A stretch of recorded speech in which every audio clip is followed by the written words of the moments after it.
Assalamualaikum warahmatullahi wabarakatuh. Ya, di sini kita akan mempelajari aplikasi program linear ya. Jadi penerapan program linear dalam kehidupan sehari-hari. Oke, sebelumnya nih nanti untuk menyelesaikan aplikasi program linear, kalian memerlukan langkah-langkah ya untuk mengubah persoalan sehari-hari ya, permasalahan sehari-hari ke dalam bentuk program linear ya. Nah, caranya gimana langkah-langkahnya? Yang pertama, tetapkan objek yang dituju dengan pemisahan variabel X dan Y. Jadi nanti ditetapkan mana yang jadi X, mana yang jadi Y gitu ya, dipisahkan. Tuliskan ketentuan-ketentuan yang ada ke dalam tabel. Ya, untuk mempermudah nih dibuat dalam tabel. Dan tuliskan model matematika. Nah, model matematika, nanti akan dibuat kayak pertidaksamaannya gitu ya. Yang ketiga, selesaikan model matematika dengan uji titik pojok. Ya, uji titik pojok sudah kita pelajari sebelumnya untuk memperoleh nilai optimum fungsi objektif. Jadi nanti di uji titik pojoknya untuk dapat nilai optimum. Nilai optimum ini ada dua ya, bisa minimum, bisa maksimum, tergantung soal ya. Nah, nanti nih harus tahu nih fungsi objektifnya yang mana juga ya. Oke, langsung kita ke contoh. Ini yang pertama ya. Contoh yang pertama. Seorang penjahit pakaian mempunyai persediaan 16 meter kain sutra, 11 meter kain wol, dan 15 meter kain katun yang akan dibuat dua model pakaian. Oke. Model A membutuhkan 2 meter sutra, 1 meter wol, dan 1 meter katun. Model B membutuhkan 1 meter sutra, 2 meter wol, dan 3 meter katun. Keuntungan pakaian model A ya, Rp30.000 per unit. Dan keuntungan model B Rp50.000 per unit. Tentukan banyaknya masing-masing pakaian yang harus dibuat agar diperoleh keuntungan maksimum. Oke, nanti kita mencari keuntungan maksimum ya. Nilai optimumnya ini maksimum. Nah, kita pertama lihat langkah 1. Tetapkan objek yang dituju dengan pemisahan variabel X dan Y. Nah, dari sini mana yang bisa kita misalkan X dan Y? Caranya adalah ya, kalian cari tadi yang ditanyakannya apa? Yang ditanyakannya adalah tentukan banyaknya masing-masing pakaian. Nah, bukan kain ya kan? Masing-masing pakaian di sini. Terus dia ada harganya juga nih. Model A 30.000, model B 50.000. Nah, karena ditanya pakaian, maka nanti yang dimisalkan X dan Y itu pakaian. Ya.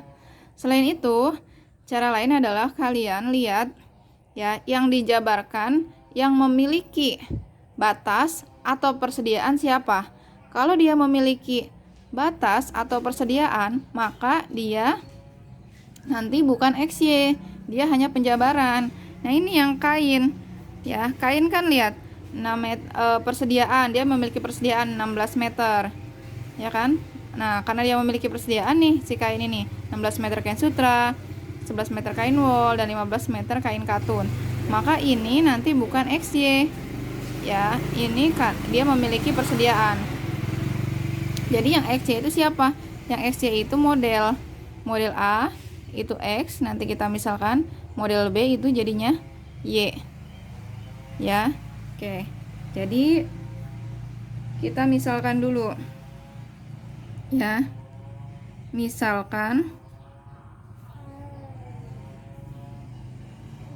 Misalkan X itu adalah model A dan Y adalah model B. Oke.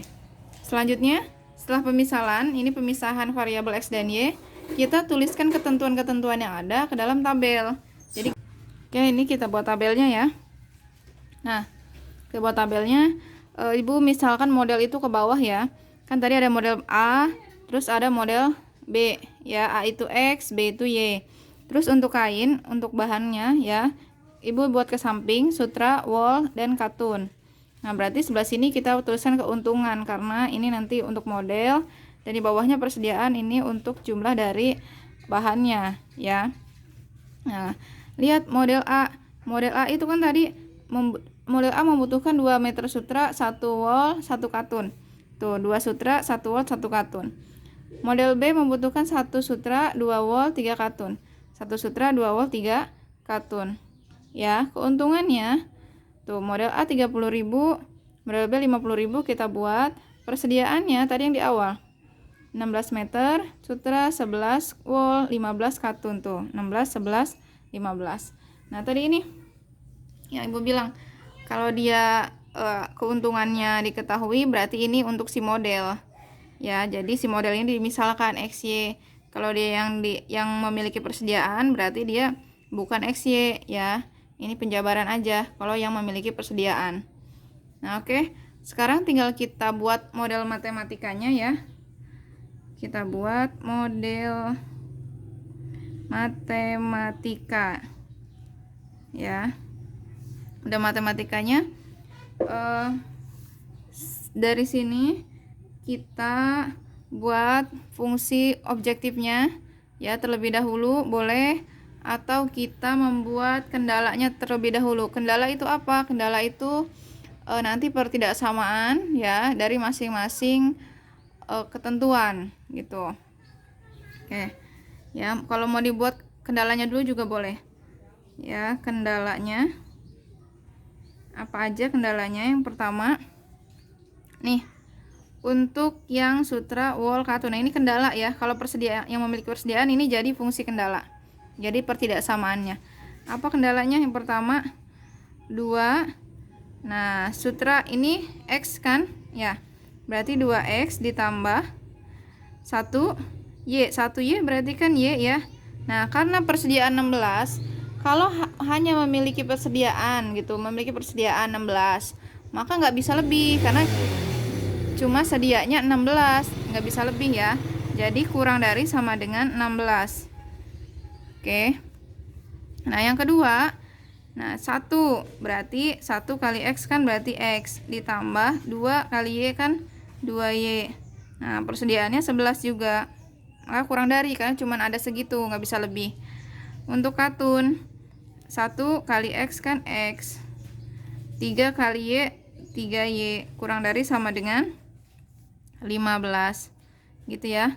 Nah, keuntungan ini adalah fungsi dari objektifnya ya. Fungsi objektif ini fungsi kendalanya, persamaannya.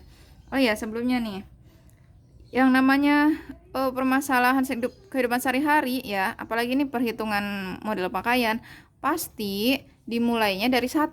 Nggak mungkin pakaiannya -2 gitu ya, bahannya -2, maka nggak ada yang negatif. Jadi kalian tulis di sini ya, X nya nanti lebih dari 0 dan Y nya lebih dari 0 ya, karena pakaian itu nggak mungkin dimulai dari negatif ya. Nah, untuk selanjutnya kita buat fungsi objektifnya. Fungsi objektif. Nah, fungsi objektif itu Z ya, dimisalkannya bisa Z atau F X, Y. Apa fungsi objektifnya? Nah, tadi nih keuntungannya 30.000 X ya, karena model A, ditambah 50.000 Y. Oke. Langkah selanjutnya yaitu kita selesaikan model matematika dengan uji titik pojok untuk memperoleh nilai optimum fungsi objektif. Nah, tadi kan udah tabel, udah sistem pertidaksamaannya ya. Sekarang kita mencari nilai optimumnya dengan uji titik pojok. Sebelum ke uji titik pojok kan kita harus tahu titik pojoknya apa aja di daerah himpunan penyelesaian. Jadi kita membuat dulu daerahnya. Caranya sama seperti sebelumnya, yaitu kita buat tabel dulu masing-masing pertidaksamaan ya. Ini untuk memudahkan memperoleh titik pojoknya. Oke, yang pertama 2x plus y. Nah, ini dibuat sama dengan kenapa? Karena jadi persamaan garis ya. Nah, seperti biasa, pertama x-nya 0. Kalau x-nya 0, nah berarti 2 kali 0 ya, atau kita tutup. X-nya 0, berarti y-nya berapa? 16. Jadi 0,16. Ya, terus yang kedua, y-nya yang 0. Kalau y-nya 0, nah berarti 2x sama dengan 16 kan? Berarti x sama dengan 16 dibagi 2, 8. 8,0. Berikutnya, ya. Kalau x-nya 0, berarti y-nya berarti 11. 11 dibagi 2, ya kan? 11 dibagi 2 berapa? 5,5. Ya, atau mau 11/2 juga boleh. Jadi 0,5, 0,5 ya. Kalau ada koma pakainya titik koma. Terus yang kedua, kalau y-nya yang 0, maka x-nya berapa? 11 kan? Berarti 11,0. Selanjutnya yang ini ya. Kalau x-nya 0, y-nya berapa? Nah, karena ada angka 3-nya, maka 15 dibagi 3, 5. 0,5. Kalau y-nya yang 0, maka x-nya 15 kan? Ya, langsung karena nggak ada angkanya. Jadi 15,0. Nah, sampai sini kita buat si ininya ya, apa namanya? Grafiknya nanti untuk mencari daerah penyelesaiannya. Ini kita buat grafiknya ya. Nah, perhatikan. Kita buat angka-angkanya nih. Kan nih paling kecil ya. Berapa? Paling kecilnya 5, berarti kan 5. Terus ada 5,5. Terus ada 8. Ada 11, ada 15, ada 16 ya. Disesuaikan x atau y tempatnya. Oke, pertama titiknya 0,16, x-nya 0, y-nya 16. Ya, terus kedua x-nya 8, y-nya 0. X-nya 8, y-nya 0. Berarti 8 sama 16 ini kita tarik garis ya. 8 sama 16. Nah, ini adalah garis apa? Garis 1 ya. Boleh dibuat ini garis 1. Ini garis 2. Ini garis 3 ya, jadi ini garis 1. Oke. Nah, yang kedua 0,5,5 dengan 11,0. 11,0. X-nya 11, y-nya 0 kan? Kita tarik garis lagi. Ya. Dan ini adalah garis 2. Ya, garis 2. Yang ketiga 0,5, x-nya 0, y-nya 5 dengan 15,0. X-nya 15, y-nya 0. Nah, tarik garis juga.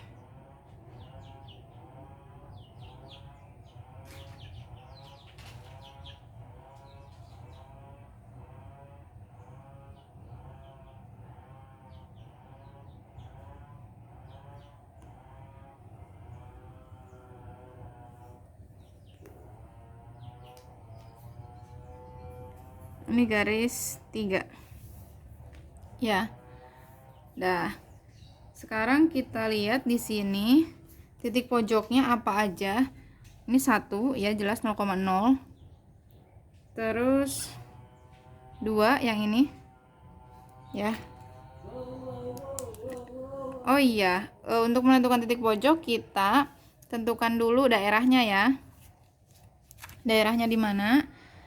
Nah, ini kan semuanya tadi, perhatikan ini x, y-nya plus kan ya. Y-nya plus berarti plus ininya min. Ya, kurang dari itu min. Plus min berarti jadinya min. Ya kan, min itu di mana daerahnya? Di bawah. Ya enggak? Ya, kalau mau tulis di sini boleh. Ya, atau nanti di sana juga boleh. Ini biar nggak ribet ya, di sini aja. Tadi kan ini tandanya kan plus ya. Ini tadi tandanya itu kan kurang dari ya, tadi kurang dari itu adalah min, plus min berarti nanti hasilnya min. Min itu nanti daerahnya mana? Di bawah ya, biar enggak ribet yang tadi. Ini juga sama, ini plus tanda Y nya, tandanya tadi itu kurang dari berarti min, jadinya min. Min itu di bawah juga ya daerahnya. Ini juga sama ya, tadi awalnya juga plus, ini awalnya adalah kurang dari itu min, berarti daerahnya di bawah juga ya. Oke, ya ini tuh plus kurang dari semua ya kan, berarti nanti daerahnya semuanya di bawah. Oh ya, ibu sebelumnya sudah mengajarkan kan awal itu yang diarsir yang daerahnya, terus yang ibu kasih materi yang berikutnya yang diarsir itu yang bukan daerahnya, agar tidak ribet untuk menuliskan DHP-nya ya kan. Nah, kita pakai yang keduanya aja ya. Jadi kita arsir yang bukan, biar daerahnya bersih. Pertama, untuk yang pertama nih, untuk garis 1 kan daerahnya di bawah, berarti kita arsir ke atas ya, berarti kita arsir ke atas, arsir sebaliknya karena daerahnya di bawah. Garis 2 juga daerahnya di bawah, maka kita arsir ke atas. Kita arsir ke atas. Garis ini garis 2, lihat, ini garis 2, kita arsir ke atas. Nah, cukup sampai garis 2 ya. Kita arsir ke atas. Gitu. Ya, kan gak ribet tuh ya, daerahnya tetap di bawah, daerahnya di bawah, arsirnya ke atas. Sekarang garis 3. Garis 3 juga daerahnya di bawah. Ini garis 3, daerahnya di bawah, maka kita arsir ke atas. Arsir ke atas, ibu misalkan ini ya warnanya.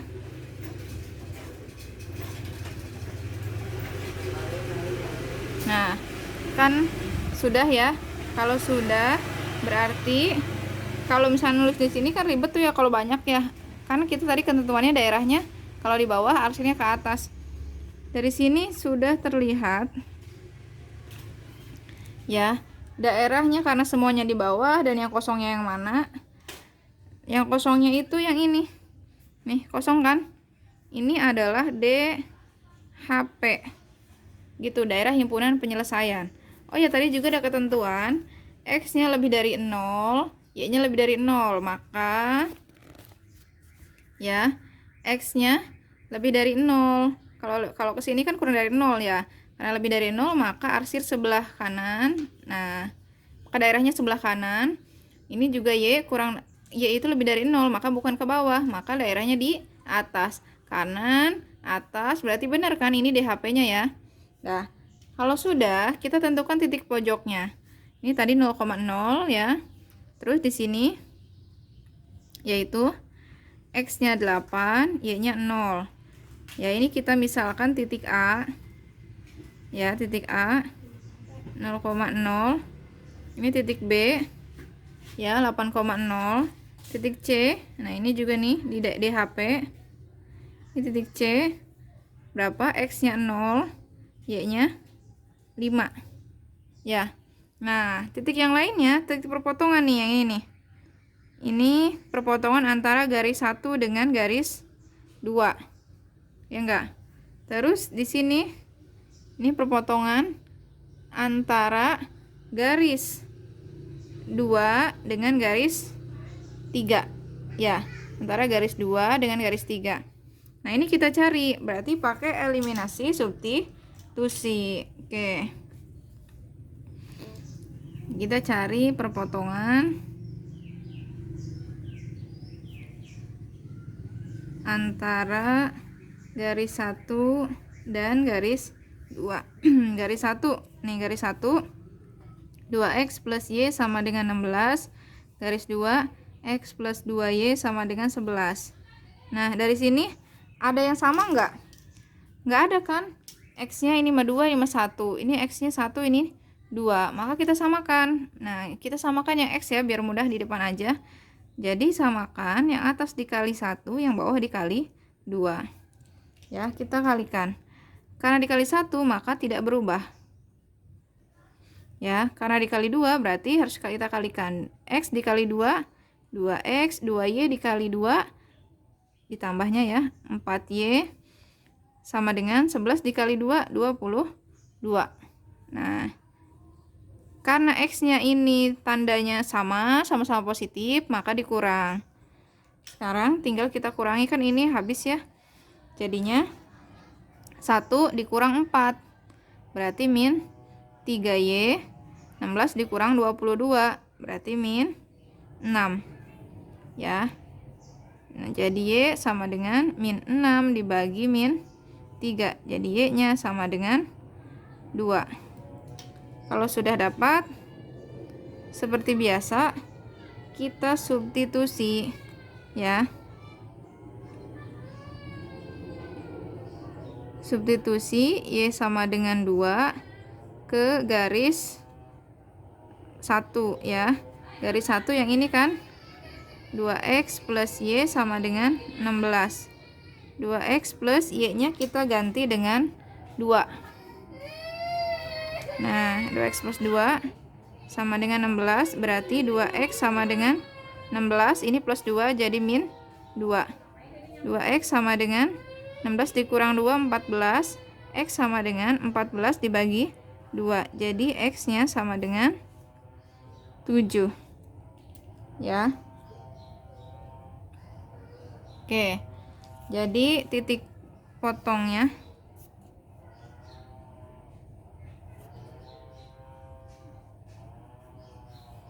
yaitu 7,2. Oh ya, ini titik ABC tadi, ini D. Ini titik D ya, 7,2. Kita tulis sini yaitu titik D 7,2 ya, ini titiknya. Oke, sekarang yang ini titik E. Berapa titik E nya ya? Titik E nya berapa? Kita cari perpotongan antara garis 2 dengan garis 3.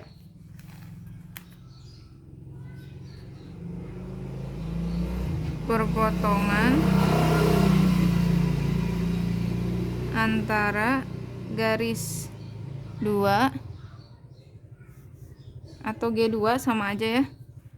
Perpotongan antara G2 dan G3, karena tadi kita singkat, ini disingkat juga. Oke, G2 nya mana? G2 nya tadi X plus 2Y. X plus 2Y sama dengan 11. G3 nya X plus 3Y sama dengan 15. X plus 2Y sama dengan 11. X plus 3Y sama dengan 15. Nah, karena ini sudah ada yang sama, maka langsung aja kita kurang ya. Kita kurangi karena tandanya juga sama. Nah, ini langsung habis. Tinggal 2 dikurang 3. Minus 1 ya, minus y. 11 dikurang 5 minus 4, berarti y nya sama dengan minus dibagi minus plus ya. Sekarang tinggal kita substitusi. Substitusi y sama dengan 4 ke garis 2 ya. Garis 2 nya X plus 2y sama dengan 11. X plus 2. Nah, y-nya tadi kita peroleh 4 kan?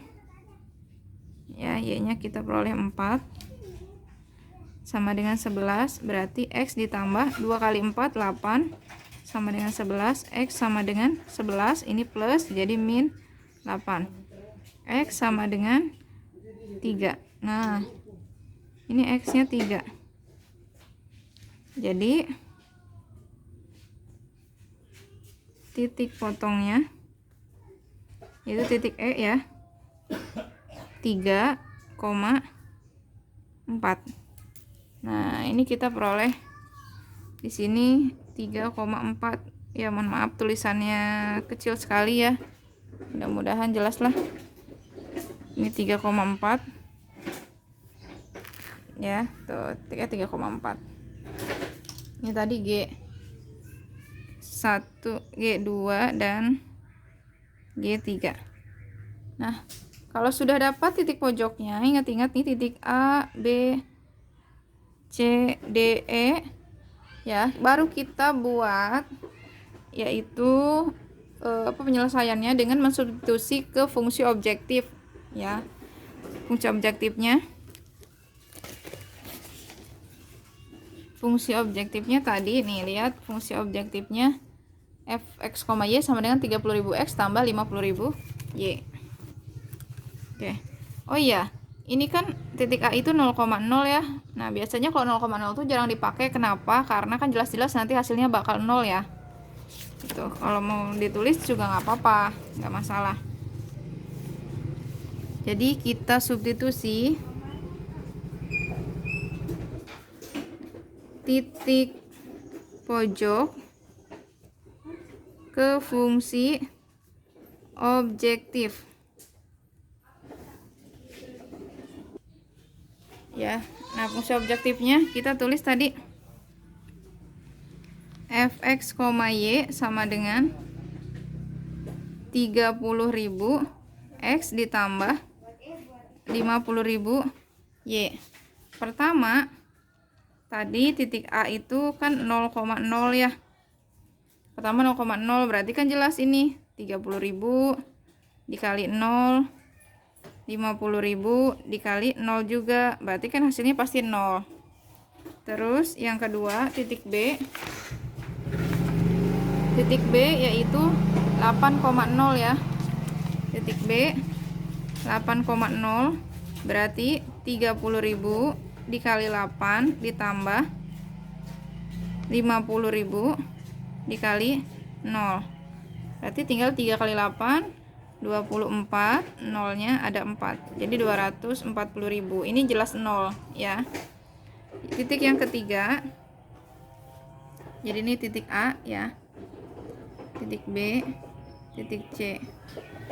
Nah, titik yang ketiga yaitu titik C 0,5.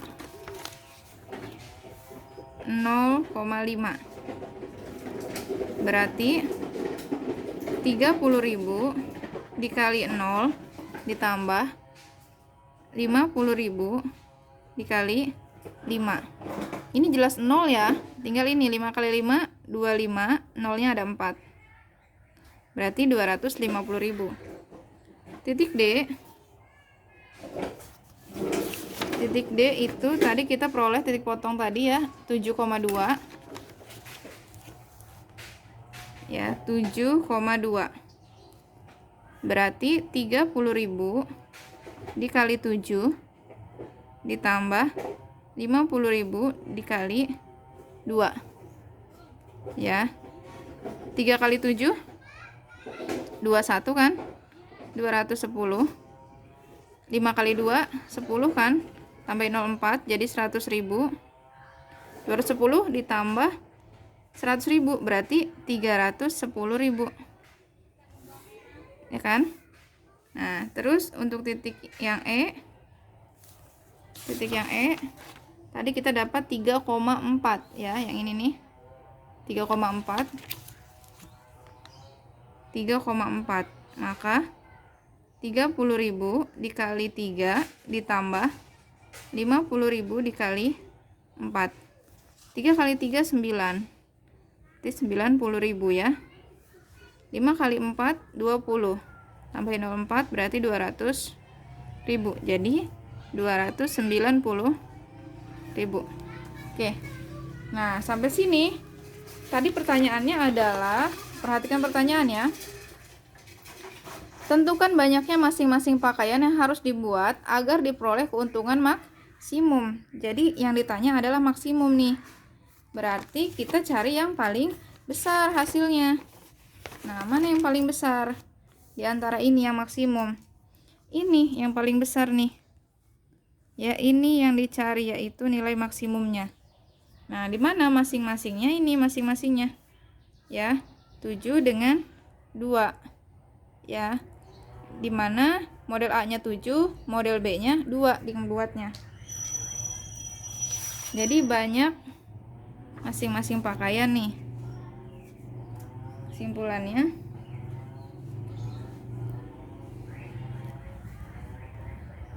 banyak, jadi banyak masing-masing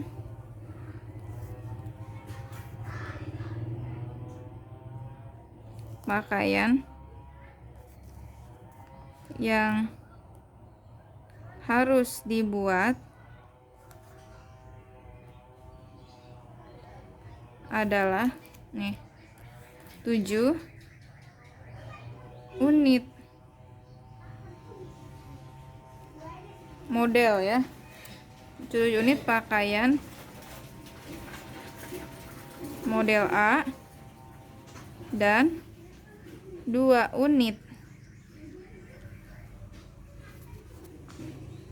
pakaian model B gitu, dengan keuntungan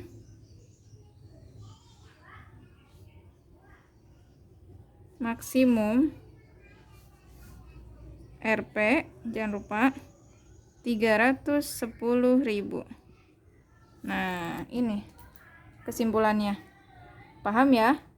Oke.